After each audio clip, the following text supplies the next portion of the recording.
Right. They should start now. Yes. Okay. Yes. It's okay to start now. Yes. Yeah, okay. Okay. The Shabbos is this Shabbos is Shabbos Hagadol, and what I want to discuss. There are many explanations given as to why it's called Shabbos Hagadol. One explanation because that was the time when the Jewish people each of them got the lamb and they tied the lamb to their bed to be used as a korban, and the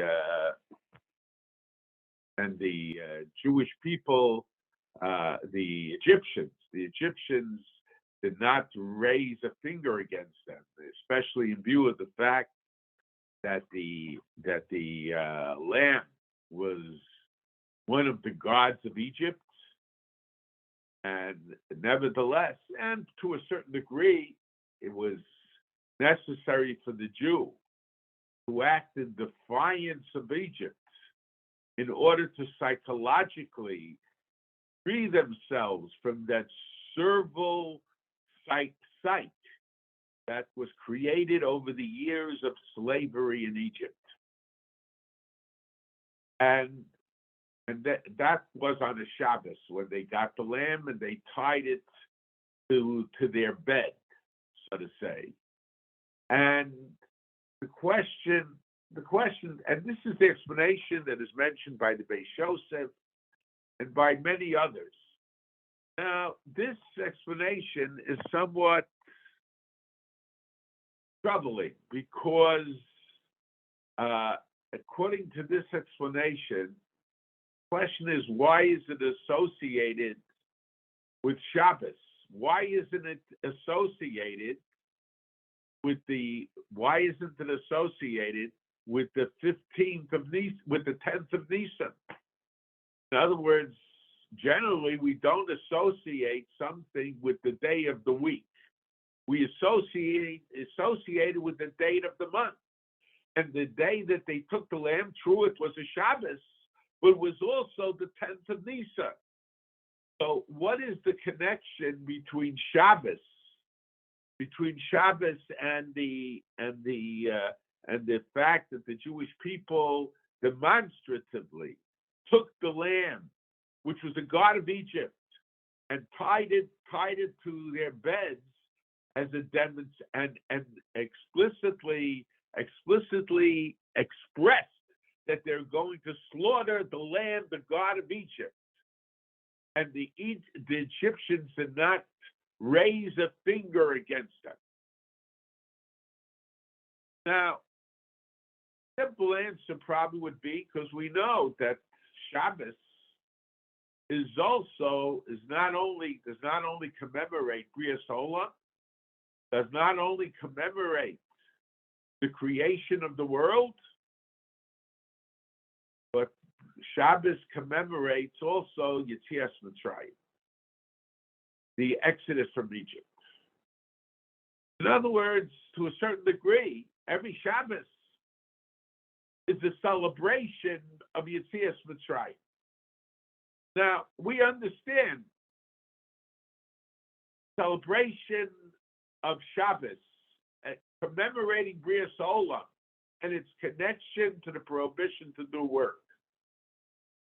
Because the prohibition for doing work, in a sense, because God figuratively rested on the Shabbos day. So the whole world was completed, and God did not do any more Bria work. My father would say this was the start of Yetzirah. But so to commemorate that, we don't do certain forms of work either. Some attribute it. We learn out the halachas, the laws of work that are prohibited. Shabbos from the Mishkan. What's the connection? Because Shabbos, in a sense, commemorates the Jewish people. The Shabbos commemorates Bria Olam. And what was Bria Olam? That was God making a home for man, and the Mishkan was man, the Jew, making a home for God. So, in a sense, so that's the connection. Or we could say that, as I have mentioned in a previous year, that in a sense, originally, the whole world was the dwelling place where God and man resided together. In Lubavitch and Hasidus, they talk about HaKadosh Baruch Hu wanting a dira b'tachtonim. And then, as a result of the sin of man by the Mabul, lo yodun ruchi b'adam, God could not be together with man. And the purpose of the world was for God and man to be together. But at a certain point, it became necessary in order for man to sense the presence of God in the world. You needed a Mishkan, you needed a Beis HaMikdash, which represented the world. And by sensing the presence of God, in the Mishkan and in the Beis HaMikdash, so to a certain degree, that gives man the ability to sense the presence of God in the world. And it's very interesting, beginning of this past week's segment by Yikra, Adam ki Yaakov Mikam, and Rashi points out that just like Adam, when he gave a korban, when he gave a sacrifice, he gave a sacrifice. He gave a sacrifice. He didn't take something that didn't belong to him, because everything in the world belonged to him. He was the only person there. So too, when you give a korban, a sacrifice, to not be a sacrifice that belongs to somebody else. And we could suggest, of course, the idea of sacrifice is that everything belongs to God, or recognition that everything we have is from God. But why did the Torah express this halacha? And there were other Xeris customs that have that speak in similar terms, in terms of Adam Arishon. But I think the reason is that was to identify, perhaps, the avodah, the service that was done in the Mishkan. And this parsha, when is it given? This parsha is given immediately after talking about the completion of the Mishkan. And immediately afterwards, we talk about the Shechina. At the end of Parshas Pekudei, the Shechina resting in the Mishkan. Yikra Shemo Moshe. God calls out to Moshe. It says, Adam Tiyafer Bikem. But in a sense, it's an identification that in the Mishkan, when we give the korban in the Mishkan, we are being identified with Adam Arishon giving the korban. Adam Arishon giving the korban was because the world was the residence. And Tira, it was a residence for man, together with HaKadosh Baruch Hu b'tachtonim, a place for God and man to have a meeting, to be together. They had to sense the presence of HaKadosh Baruch Hu. So, but in what way is it that it's that it's Yetzias Mitzrayim. But I think the simple explanation is that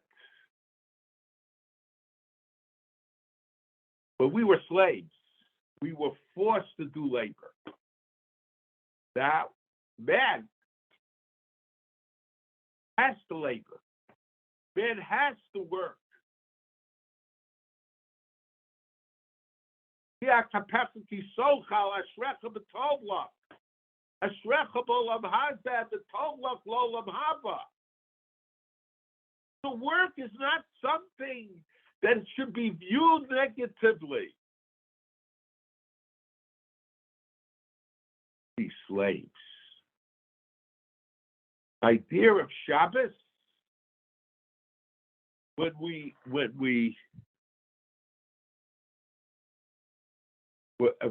idea of Shabbos, when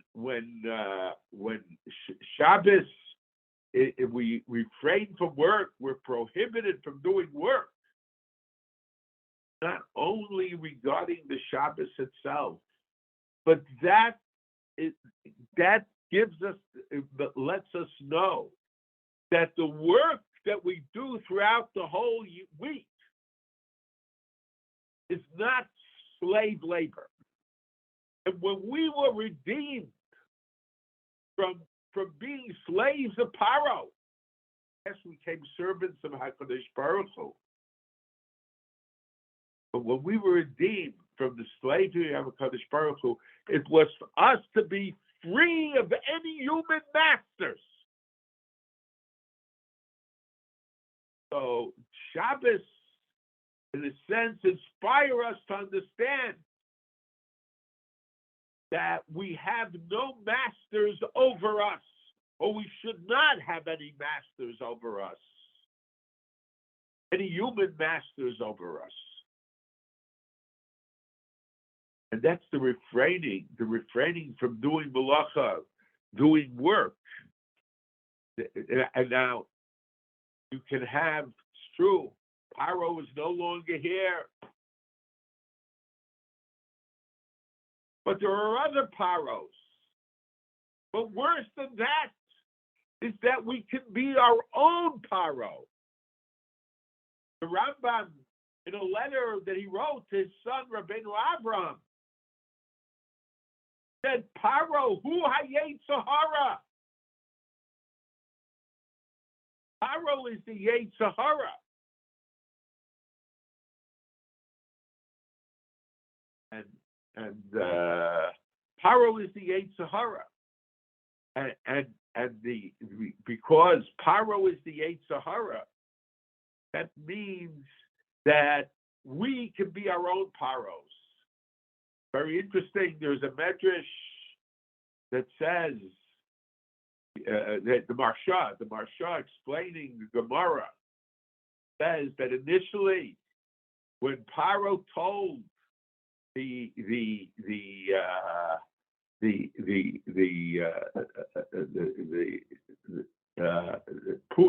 Shifra and Pua, those the birth maids, those who would help the Jewish women give birth,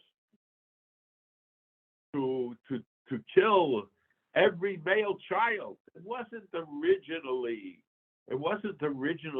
a to kill the child after he was born. The Marsha says he gave them simanim to determine if it was male or female, the child, to kill them through an abortion. I'm not going into the shaila now whether abortion is halachically considered murder or not considered murder, or killing or not considered killing. There are all kinds of opinions on it, but certainly, but at least when part of the birth takes place, it's certainly considered as killing the child. So Paro understood at that point initially, because there's this that initially he couldn't, after all, what the Jewish people did in Egypt, how Yosef saved the Jewish people from hunger. The Paro realized initially that he couldn't just make a decree to kill all the Jewish children, all the Jewish male children. Probably came up with some idea similar to the ideas that are expressed today, that there are reasons, perhaps the situation of the Jewish people in Egypt was of such nature that perhaps it's better for the children not to be born. We are adapting to a certain large degree. When we support the idea of abortion under all circumstances, and unfortunately many Jews support that, we're becoming our own paros. And to a certain degree, when we work 7 days a week and we don't observe Shabbos, and we say by declaring that, we declare that HaKadosh Baruch Hu is not our master. But we become either the servants of our bosses, or we become the servants of worse than that. We become slaves to ourselves. In a sense, we become our own paros. And when we let people dictate to us how to live our lives, that's not in conformatory, that does not conform with Jewish tradition,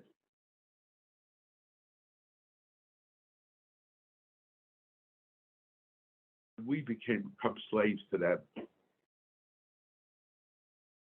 So Shabbos represents the idea that we are free.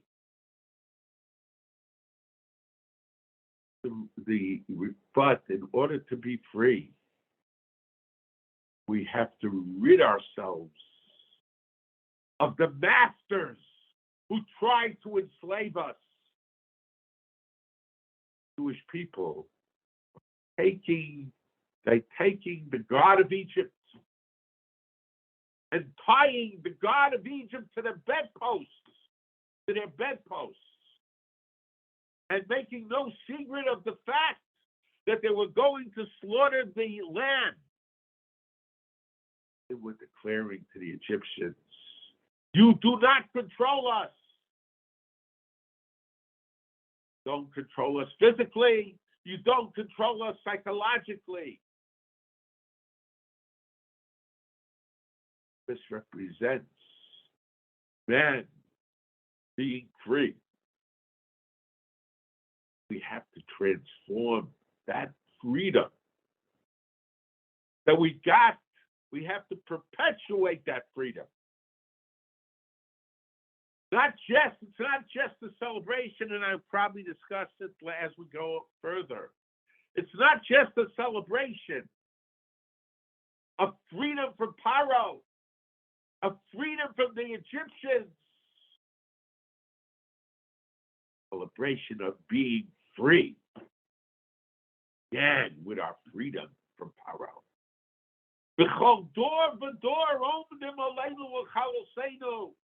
In every generation, there are oppressors who try to kill us and who try to enslave us. Sometimes the enslavement is that we have to work. Sometimes the enslavement manifests itself in discrimination. Sometimes the enslavement manifests itself in assimilation. That's a mental enslavement.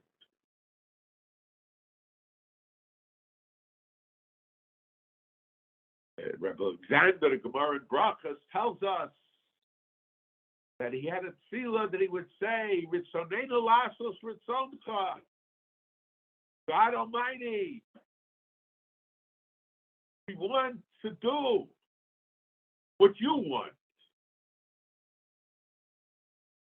In a sense, that's perhaps the partnership that we have with HaKadosh Baruch Hu. Who prevents us? Or Shabisa, the yeast in the dough, that's a symbol for the Yetzer Hara. Shibud Maltios, our enslavement to the nations of the world. And there were times when our enslavement to the nations of the world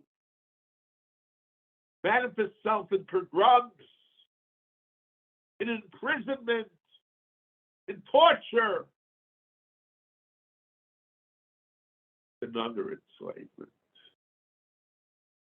An enslavement of saying, of having to bow down to them culturally, to adapt their views,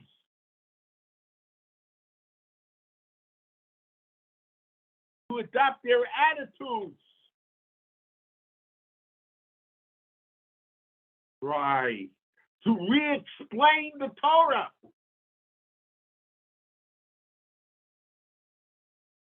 With all the immoralities that at one time people felt was terrible, that was rejected almost universally,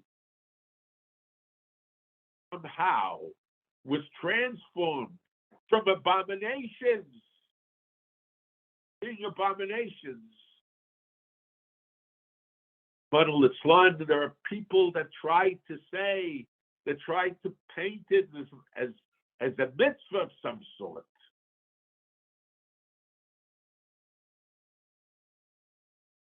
Shabbos represents the idea, not just freedom from Paro, but as a result of the freedom from Paro, we are free.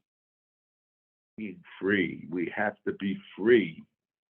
We have to make ourselves be free of being slaves even to ourselves.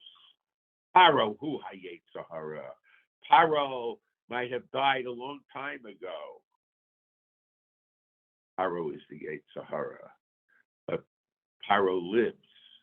Unfortunately, sometimes he lives even within us. So that's the way we could perhaps understand, according to the Beis Yosef, the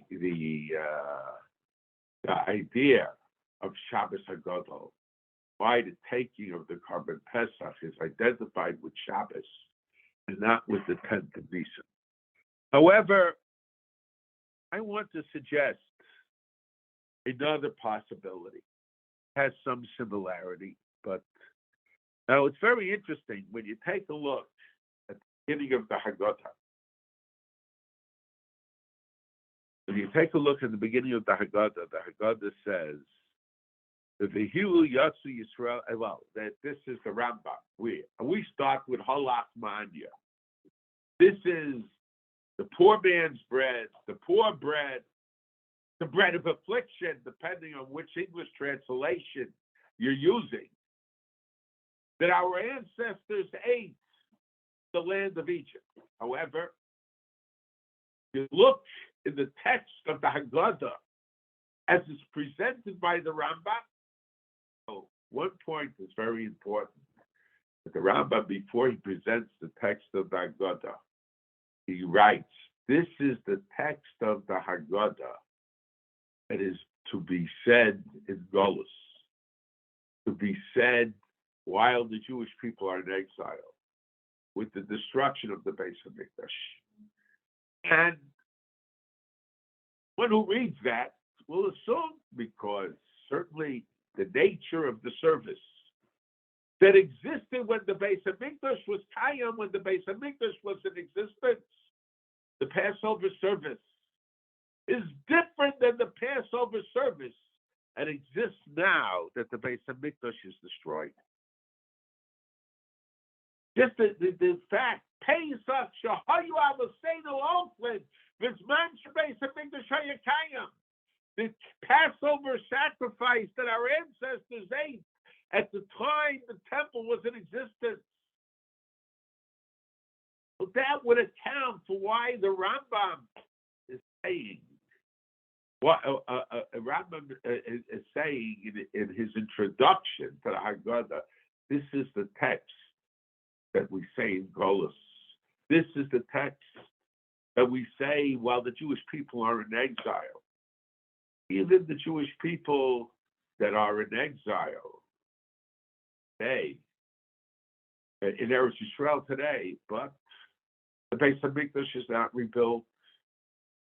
The Mashiach has not come, and to a large degree, we are still in exile. Certainly in Eretz Yisrael, we're not necessarily in the physical exile in the manner that we are in the Chutz La'aretz, but to a large degree, I'm not saying certainly, even spiritually, a Jew in Eretz Yisrael always feels close to HaKadosh Baruch Hu.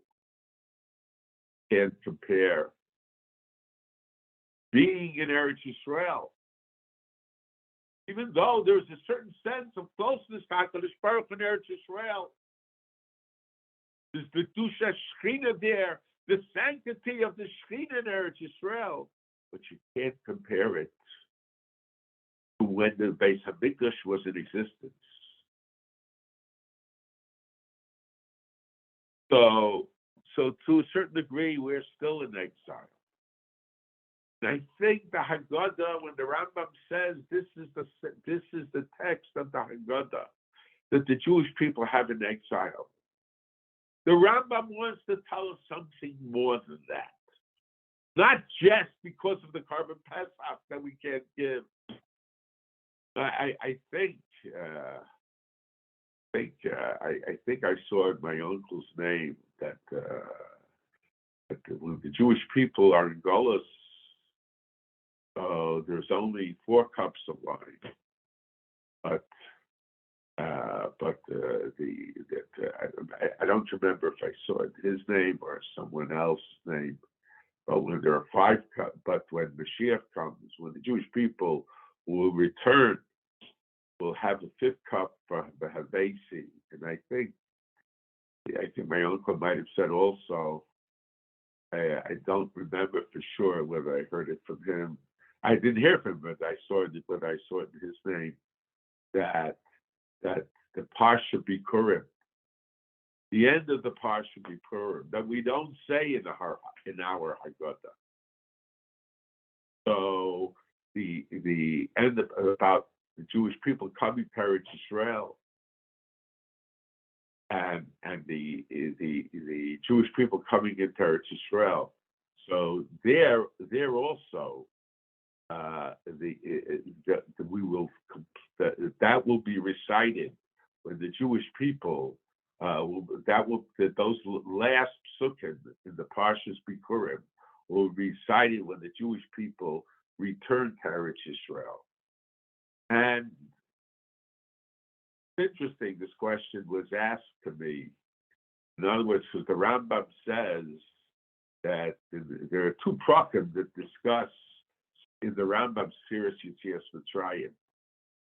So in one place, the Rambam says that the Kornes of Parsha Kula, you read the whole Parsha of Parshas Bikurim, but his Nusach Haggadah, he doesn't say it.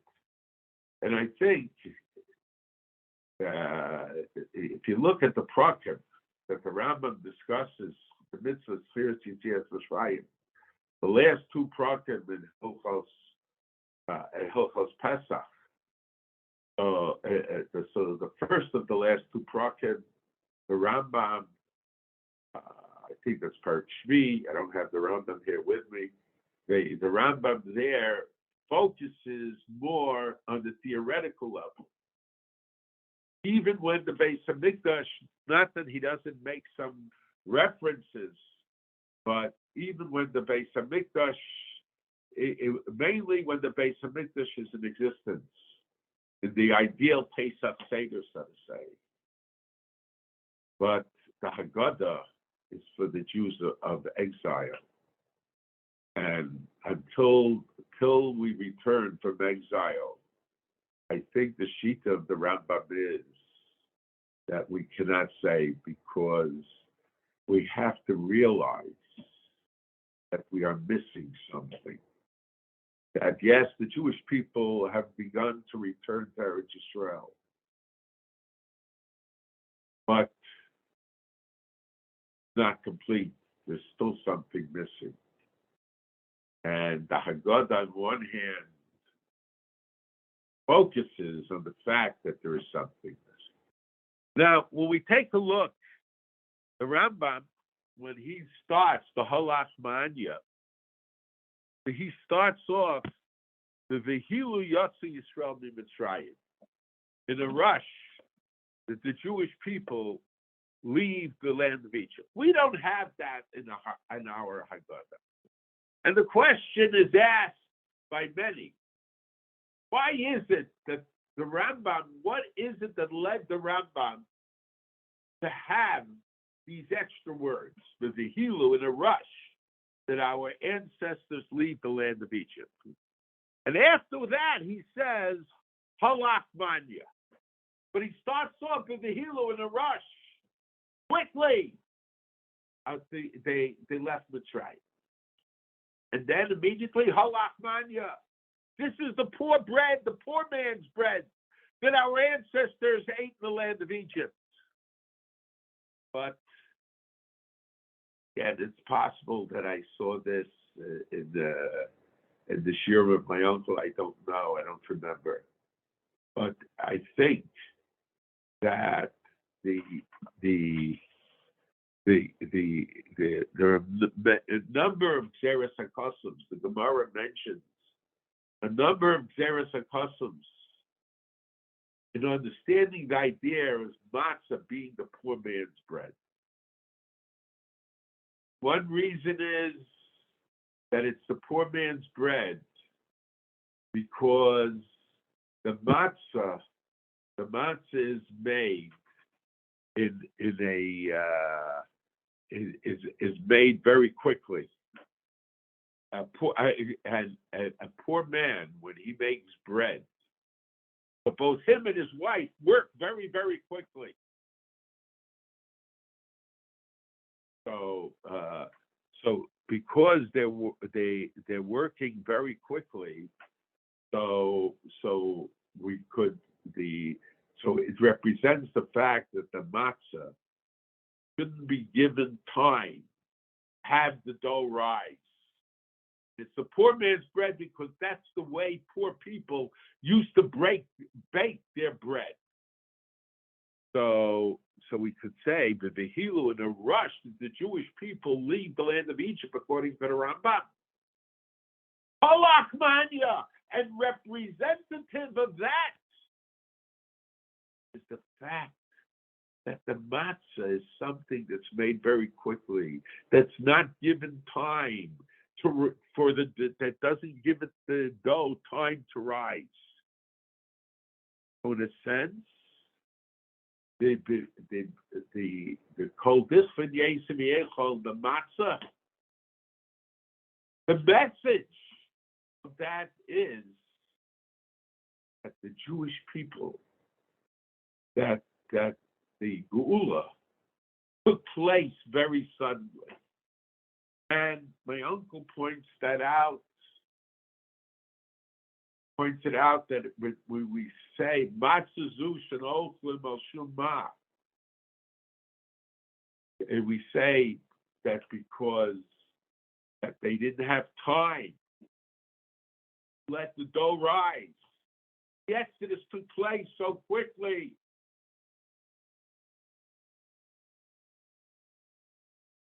And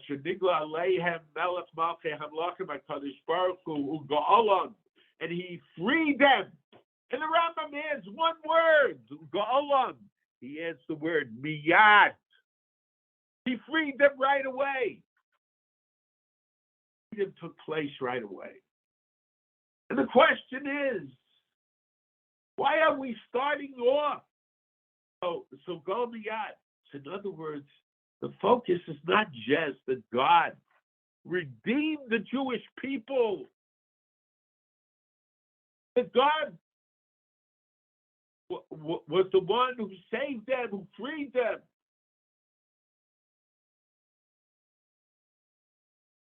Was their Goel. The Haggadah is one that he freed them right away. And we start off the Haggadah with those words. Why do we start off the Haggadah with those words? And then we say, whoever is hungry, let him come in and eat. Whoever needs the Pesach. Pesach, the simple explanation is the Carbon Pesach.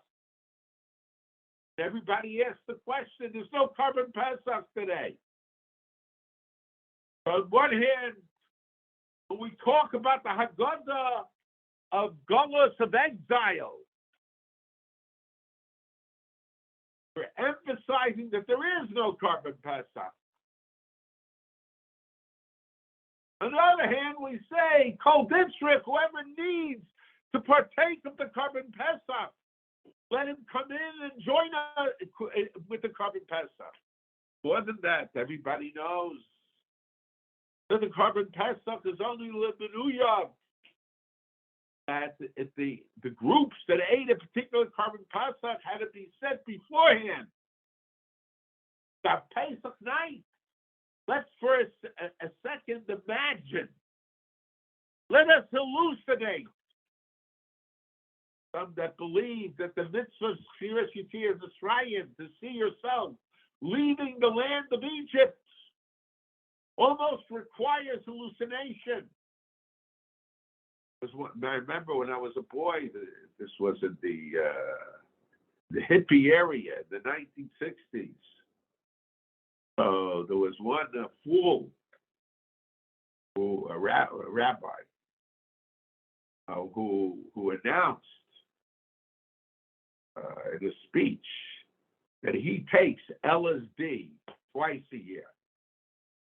Once the Erev Yom Kippur, so he should be able to see himself standing before the throne of glory of God, giving an accounting.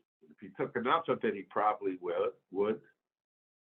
And the other time was Erev Pesach, so he should be able to see himself participating in the Exodus of Egypt. A person is required to see himself as if he's going out of the land of Egypt. So the Torah doesn't require us to be nuts. And the halacha, but let's imagine for a second that we are imagining that we're a Pesach night. How can you invite somebody in for the Seder? Unless you hallucinate, you're inviting in somebody who you invited beforehand. So how do we ask people to come in to eat from the Carbon Pesach, for the Pesach sacrifice? Then we say, this year, next year we'll be in the land of Israel. Now, this year we're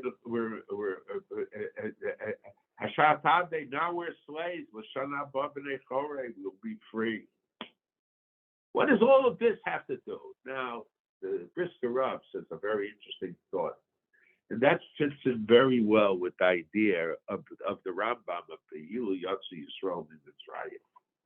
Brisker Rav, I saw once in his name, he says that when it comes to that actually we're standing today And we see, with Jewish people always say, okay, I'm ad-libbing, so to say. Brisker Rav didn't say this, but at many occasions, whenever we have an occasion, in Golus, we say L'Shana Haba, Yerushalayim, next year in Yerushalayim.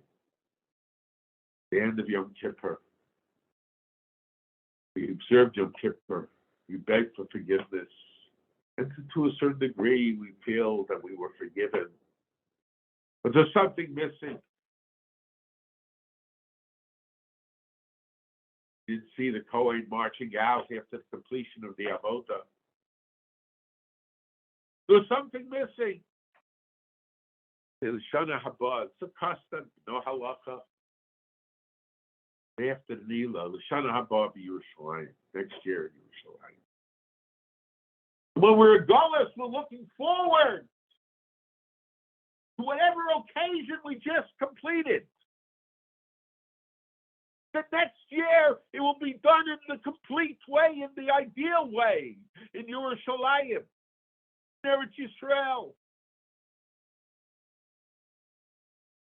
That certainly applies to Pesach. It's interesting to note that when it comes to Pesach, we say that even at the beginning of the Haggadah. That's just something that we feel that we're missing something. It's sort of like the introduction to the Haggadah. The Brisker Rav didn't phrase it that way, but what the Brisker Rav said was that this year we have no Korban Pesach.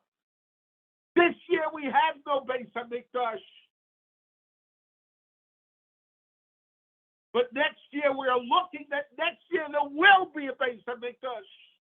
Next year we will be in Eretz Yisrael. Next year we will be in Eretz Yisrael. So the question is, so we say Hashata Hacha. So on one hand, we're talking about the celebration this year. The celebration this year, we tell people, whoever is hungry, let him come and join us in the Pesach sacrifice. Not Pesach, right? In the Seder. And Pesach, there's a special Indian on Pesach of feeding people who are hungry. Pesach is the regel of Avraham Avinu. Matter of fact, when the three Malachim came, and Avraham fed them according to Medrash, was matzah. Avraham is the symbol of Machnesorech. Yitzchak represents Shavuos, Yaakov Sukkos.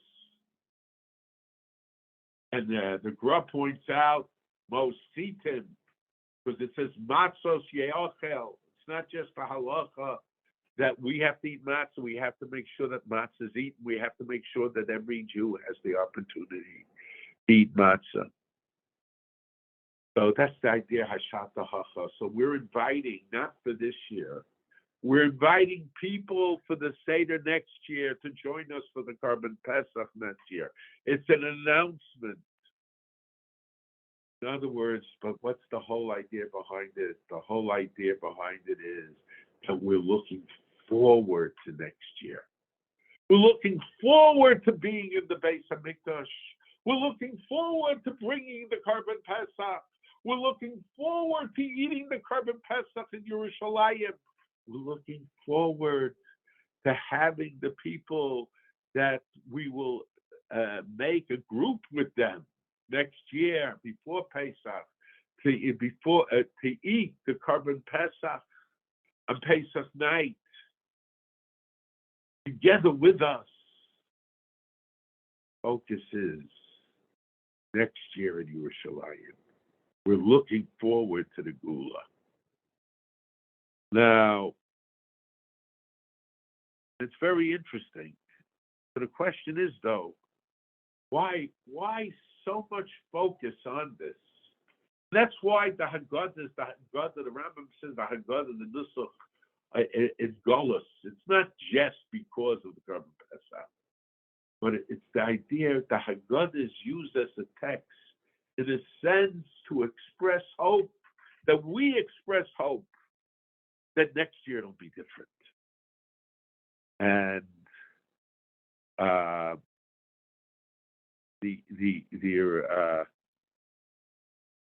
now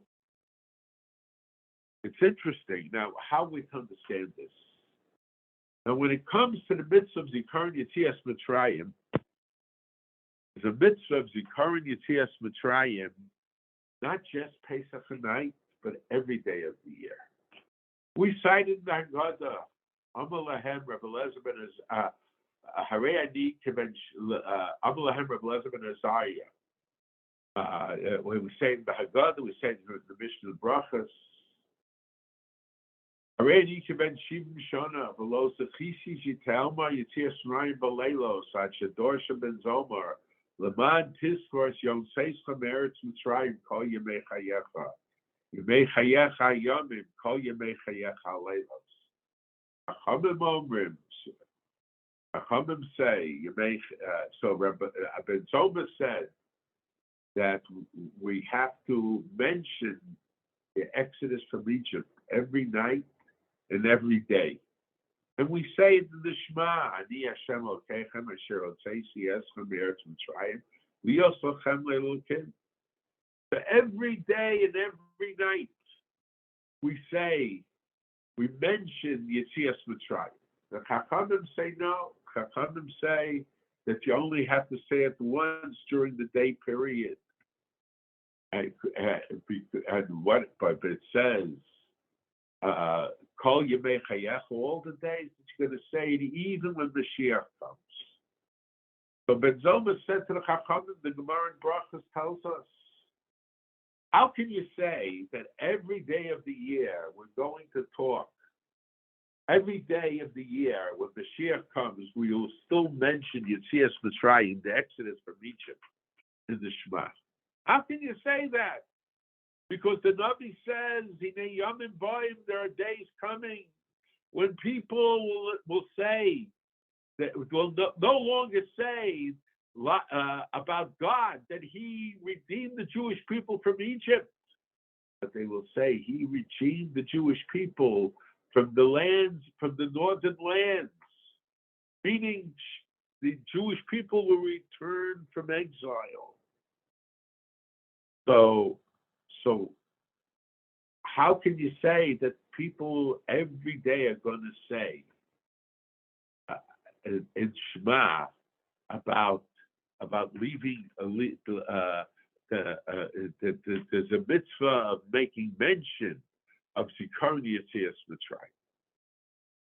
Okay, so in other words, besides the mitzvah Pesach night of saying the Haggadah, of telling your children, or telling whoever, or even telling yourself in detailed form about the Exodus from Egypt, besides that, there is a mitzvah every day and every night to make mention of it. And the question is, but according to Rabbi Elazar ben Azariah, it will not be when Mashiach comes. So there's a question everybody asks. The Rambam wrote a book, I've mentioned this before, the Sefer HaMitzvos. And in the Sefer HaMitzvos, the Rambam gives a detailed delineation of all the 613 mitzvos. And included in the Sefer HaMitzvos is the mitzvah of Sipa Yetzias Mitzrayim, of saying the Haggadah Pesach at night. But he does not include in it the mitzvah of making mention of Yetzias Mitzrayim, of the Exodus from Egypt that applies every day and every night. And the question is asked by many, why doesn't the Rambam mention it as one of the 613 mitzvahs? Okay, so Reb Chaim gave an answer. Reb Chaim's answer was that Reb Chaim gave an answer that there are two reasons. He says, first of all, that was Reb Chaim's own opinion in the Rambam. There are those who disagree. He said that Chiras Yetzias Mitzrayim, mentioning about the Exodus from Egypt, that's part of the mitzvah of Kriya Shema. Part of the mitzvah of Kriya Shema. Oh, and the Rambam includes the mitzvah of Kriya Shema in the Sefer Mitzvos. Then Reb Chaim gives another answer. He says, we paskin like Ben Zoma. And Ben Zoma's opinion is that when Mashiach comes, we're not going to mention every day. Of course, Pesach night is different, but we're not going to mention every day about Yetzias Mitzrayim anymore. We'll talk about the miracles of the Jewish people returning to Eretz Yisrael from Golos, from exile. So, and the Rambam has a rule that the 613 mitzvos are 613 permanent mitzvos. But mitzvos that will cease to be, so they're not included in the 613 mitzvos. So he says, therefore, the Rambam doesn't mention it. Rabbi Zalman Meltzer, he was the father-in-law of Baron Kotler. He was one of the close Talmidim, one of the close students of Reb Chaim. So he mentions what Reb Chaim said in the Sefer Eben Ezel. And he asks a question. He disagrees with Reb Chaim. He disagrees with his Rebbe. He says, the Navi doesn't say, the Navi says they won't mention Yetzias Mitzrayim anymore. They won't mention the Exodus from Egypt because they're going to mention about Jewish people returning from Artzos Tzfonos, from returning from the ultimate exile. So the mitzvah is going to continue, and the same mitzvah will be there. Just that the mitzvah will manifest itself differently. Well, the Rambam should count it because the mitzvah itself will last forever. But the way it will be fulfilled will be differently. Now, I don't understand Rabbi Zalman Meltzer at all, because you could perhaps suggest it will be a different mitzvah. But how could you say, this is a mitzvah, the Torah says, oh, that's talking about the final redemption. It's talking about the Exodus. So how can you say the same mitzvah will exist, just will be fulfilled differently? Yeah, it might be a different mitzvah, but it's not the same mitzvah. What is his question? What is his question? What is his question against Reb Chaim? But I think Mr. Zalman Meltzer understood that there are two perspectives of Yetzias Mitzrayim. When we think about Yetzias Mitzrayim, the Exodus from Egypt, the celebration of Yetzias Mitzrayim as a celebration of a historical event that took place,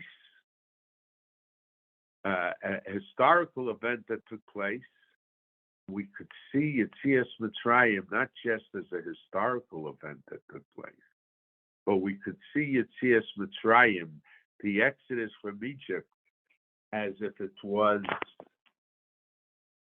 we could see Yetzias Mitzrayim, the Exodus from Egypt, as if it was the beginning of our relationship with God as our Redeemer, as our Goel, as our Liberator. It's an initiation of a relationship. The mitzvah is to give recognition of God as our Liberator. So, until Mashiach comes, we do it by virtue of talking about the Exodus from Egypt. After Mashiach comes, we talk about God as our Liberator from exile, from the ultimate, from the final exile. So that's how Rabbi Zalman Meltzer understood it. Now, Reb Chaim, he disagreed, and and there's good reason. I don't want to go into the share, but we should say even according to Reb Chaim, that's as far as the mitzvah of Zikaron Yetzias Mitzrayim, of remembering that applies every day and every night of the year. But as far as Pesach night is concerned, the mitzvah is not just the mitzvah of celebrating our freedom from Egypt. The mitzvah is a mitzvah. The mitzvah is a mitzvah of recognizing that God liberated us then, God constantly liberates us, and God will constantly liberate us. It's to give recognition to God as our liberator, but also to have faith in Him that He will liberate us. And that's what the Haggadah says. So Pesach at night, the mitzvah Pesach at night is recognizing God as the liberator of the Jewish people. And the Chol Dor V'Dor Omdim Aleinu L'Chalosenu. In every generation, they try to destroy us. Allah HaKadosh Baruch Hu Maltzilenu B'Yadam, but God saves us. So we commemorate the events of the past. At the same time, the mitzvah is having faith in God for the future.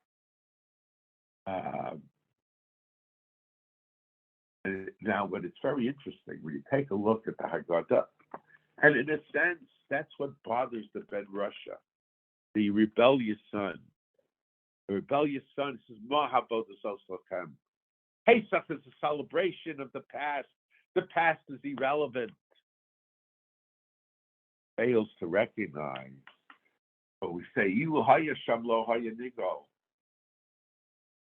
other words,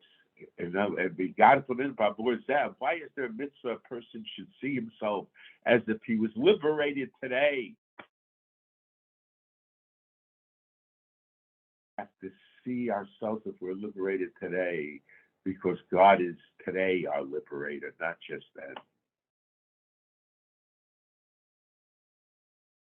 So it's a mitzvah of seeing God as who was our liberator then, our liberator today, and who will liberate us in the very near future. Now, it's very interesting when it comes to the mitzvah of seeing yourself going out of Egypt. So the mitzvah is a double mitzvah. On one hand, it's you got to Soloveichik by Yom Lamar. That to tell you, God did this for me when I went out of the land of Egypt. On the other hand, the mitzvah of the Gada to Levincha, but there's another mitzvah. We went out together in the plural form. We together with all the Jewish people went out. No, it's all the Jews of all the generations went out together from Egypt. Now, I've mentioned many times that the Rambam, mentions Ein Yisrael. My uncle said Ein Yisrael Nigon El B'Tshuva. The Rambam says the Jewish people will only be redeemed with Tshuva. On the other hand, Reb Chaim felt the pshat of the Rambam, that seems to be the simple reading of the Rambam. Rambam says your belief in Mashiach is being mitzapel l'biyasa. We look forward to his coming. But we have to believe that Mashiach can come tomorrow. We don't have to believe that he necessarily will come tomorrow, but you can't look forward to his coming if you're going to say he'll come in 100 years from now. So we have to look forward to Mashiach coming at any moment. On the other hand, we say, in Yisrael, Negolano, B'Tshuva, the Jewish people are not going to be redeemed except through Tshuva. So the answer is that the my uncle said, our faith in the coming of Mashiach is grounded in our faith in the Jewish people, that the Jewish people can do tshuva to tomorrow. Who would have believed about the breakup of the Soviet Union? Who would have believed 100 years ago about the Jewish people being able to establish a state? Who would have believed all these things? Things happen and the world moves very quick. Sometimes it moves one way, sometimes it moves the other way. Everything happens very quick. The Behilu, in a rush. Take a lesson from Yetzias Mitzrayim that the Geula can take place very quickly. The purpose of the Yetzias Mitzrayim is not just historical. Learn about the future also, to have faith in HaKadosh Baruch Hu as our Redeemer. Part of the Haggadah as well. And that's the idea of matzah. Miyad, right away. And we have to look forward to the redemption taking place right away. And perhaps that's the reason for the minhag of opening the door for Eliyahu HaNavi to come in. We're looking forward to Eliyahu HaNavi's coming in to proclaim the coming of Mashiach. So I think this is the idea that, but that is grounded in faith in Klal Yisrael. We can't just see ourselves. We have to see all the Jewish people being redeemed. And the whole redemption takes place by all of the Jewish people doing tshuva. And we have to look forward to all the Jewish people changing their ways, coming closer to God, coming closer to the Torah. And I think that's the idea of Shabbos Hagadol. As I'll tell us, our sages tell us, if the Jewish people observe 2 Shabbosos, why 2 Shabbosos? In other words, it shouldn't be just an experience. People like to have religious experience. You have to make it part of your life. One time is an experience.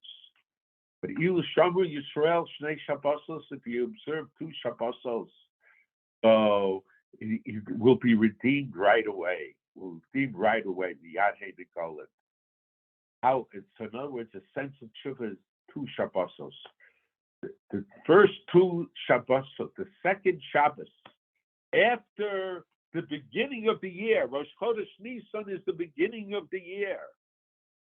After the beginning of the year, Nisan is the first month of the year. Shabbos Hagadol is the second Shabbos.